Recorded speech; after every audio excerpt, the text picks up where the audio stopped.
I was raised in the little town of Yazoo City, Mississippi. Now, I know that a lot of folks go around the country trying to impress people by claiming to be from Yazoo City, but I really am. Now, when I was a boy, during the Depression, we lived next door to some rich folks. I knew they were rich for two reasons. Number one, they had a cook. Number two, the cook had something to cook. And during the Depression, that was a sure sign of wealth. I was over there for lunch one day, as I tried to be every day. And now don't misunderstand that. Even though there was a depression on, we certainly had plenty to eat at my house. I know we had plenty because if they ever passed my place for seconds, they'd always tell me, no, you've had plenty. I know we had plenty. Now the cook brought the biscuits out, and this is not an exaggeration. Those biscuits were not as thick as my wrist was. And I looked at her for a moment. I said, Maud, what in the world happened to your biscuits? She reared back, gave a big old tummy laugh, and said, I'll tell you about those biscuits. She said they squatted to rise.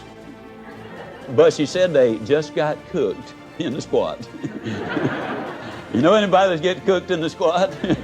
You know anybody who's going to do something just as soon as, or they're half a mind to do such and such a thing? You ever have anybody say, wait till the kids get out of school and then I'll really get involved in this project? We got so many things going on right now. Wait till they're out of school. Wait till summertime comes and then I'll really get busy. The kids get out of school, you know what they say then? Well, I didn't realize it, but I got to take the kids somewhere every day. I had more time when they were in school. Wait till they get back in school and then I'll really get busy. Kids get back in school, you know what they say then? For the first time in 19 years, dear old Central High has finally got a winning football team, and you got to support their kids there. Wait after the football season is over, then I'll really get busy. Football season then, you know what they say then? Here it is Thanksgiving and Christmas and New Year's, and people don't want to be bothered with this sort of thing this time of year. Wait after the first of the year, man, then I'll really get busy. After the first of the year, you know what they say? Well, it's the weather. Did you ever see weather like this in Chicago or San Francisco or Dallas or wherever? Wait till the weather settles down and then I'll really get busy. Oh, I know what you're thinking. You're thinking I've lost interest in it, but that's not the way I do things. Let me tell you the way I do things now. Here's the way I am, see. This is just the way I do it.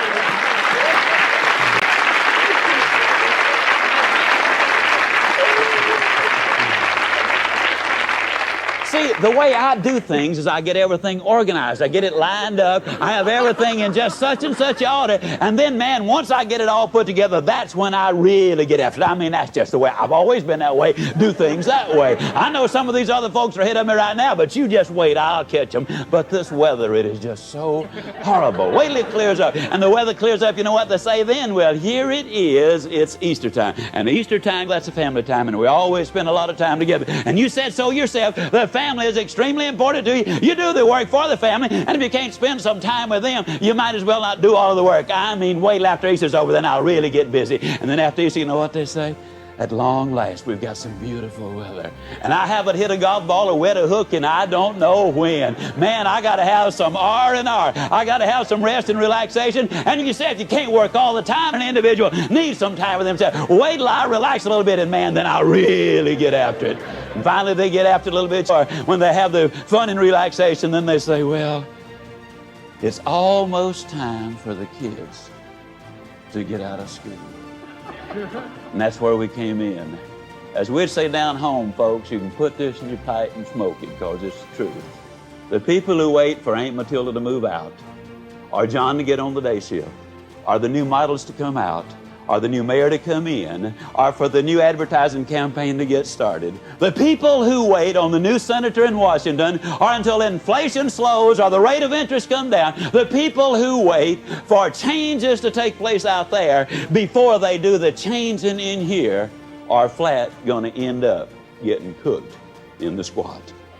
The rule is simple. You do it now. You do it now.